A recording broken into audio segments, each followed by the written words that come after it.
jawablah waalaikumsalam. Salam sejahtera di antara kita, jawablah apa?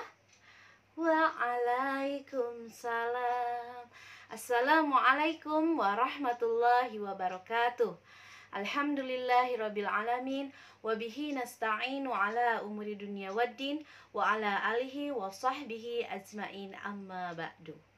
Puji serta syukur marilah kita panjatkan kepada Allah Subhanahu wa taala.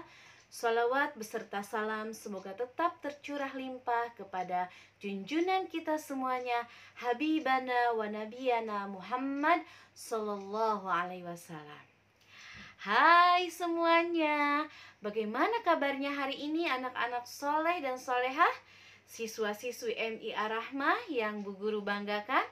Serta bagaimana kabarnya ayah dan bunda yang tetap setia mendampingi anak-anak kita belajar di rumah. Semoga hari ini kita semua ada dalam keadaan sehat walafiat.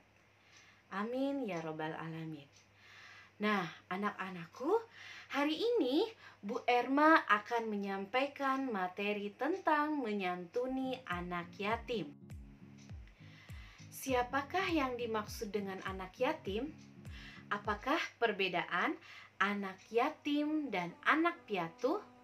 Lalu, bagaimana dengan anak yatim piatu?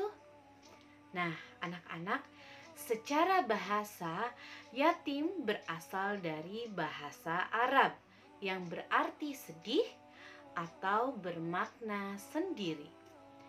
Adapun menurut istilah syara, yang dimaksud dengan anak yatim adalah anak yang ditinggal meninggal dunia oleh ayahnya sebelum dia balik.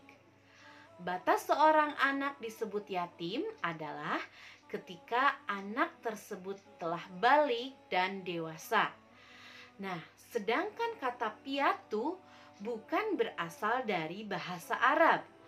Kata ini adalah berasal dari bahasa Indonesia yang dinisbatkan kepada anak yang ditinggalkan meninggal dunia oleh ibunya. Jadi, anak yatim piatu itu adalah anak yang ditinggal meninggal dunia oleh kedua orang tuanya. Nah, karena dalam Islam yatim memiliki kedudukan yang sangat istimewa, maka terdapat keutamaan dalam menyantuni anak yatim.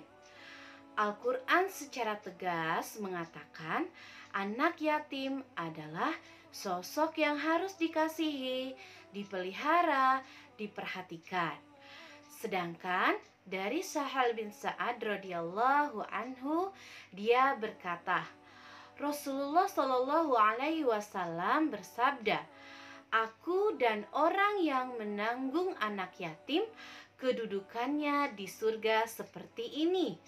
Kemudian beliau mengangkat dengan mengisyaratkan jari telunjuk dan jari tengah beliau, serta agak merenggangkan keduanya. Hadis riwayat Bukhari. Baiklah anak-anak, sekarang ibu akan menyebutkan keutamaan menyantuni anak yatim. Yang pertama, meraih peluang menjadi teman Rasulullah Shallallahu Alaihi Wasallam nanti di surga. Orang yang memelihara anak yatim akan masuk surga, berdekatan dengan Rasulullah seperti dekatnya jari telunjuk dan jari tengah sesuai hadis yang telah ibu guru bacakan tadi. Nah, yang kedua, keutamaan kedua, pengasuh anak yatim dijamin akan masuk surga. Kalaupun pemelihara anak yatim tidak mendapat menjadi teman Rasulullah di surga karena mungkin tidak memenuhi persyaratan yang ideal, maka ia akan tetap dijamin masuk surga.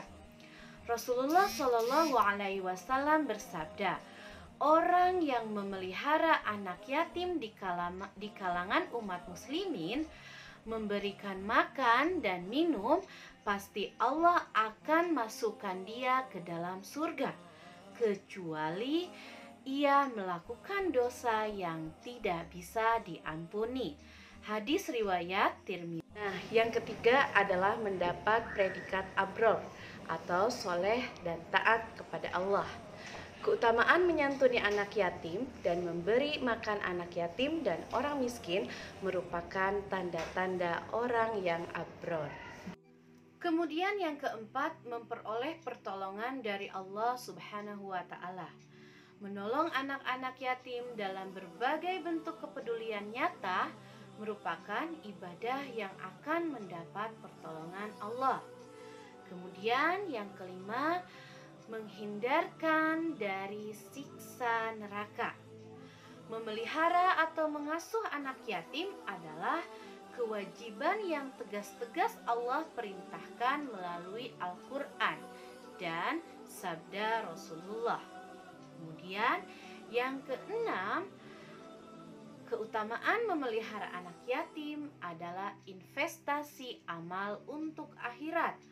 Nah, manfaat menyayangi anak yatim salah satunya adalah investasi amal di akhirat. Rasulullah Shallallahu Alaihi Wasallam bersabda, jika manusia mati, maka terputuslah amalannya kecuali 3 perkara: sedekah jariah, ilmu yang bermanfaat, dan anak soleh yang selalu mendoakannya. Hadis riwayat Muslim dari Abu Hurairah. Nah, anak-anak, itulah beberapa keutamaan jika kita menyantuni anak yatim. Maka kalau salah satu dari anak-anak MIA Rahmah ada yang sudah ditinggalkan oleh ayah atau ibunya, atau ayah beserta ibunya, maka anak-anak tidak usah sedih, tidak usah khawatir, karena jelas-jelas Islam sangat mengistimewakan anak yatim, baik anak yatim maupun anak yatim piatu.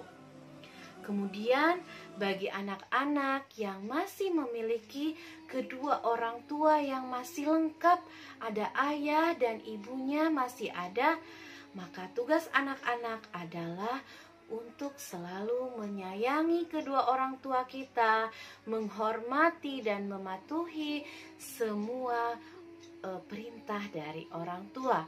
Tentunya perintah-perintah yang sesuai dengan perintah dari Allah Subhanahu wa Ta'ala. Dan satu lagi pesan dari Ibu Erma, apabila kita memiliki teman yang sudah menjadi anak yatim maupun anak piatu maupun anak yatim piatu, maka kita sebagai temannya harus selalu menyayangi teman kita yang menjadi anak yatim tersebut.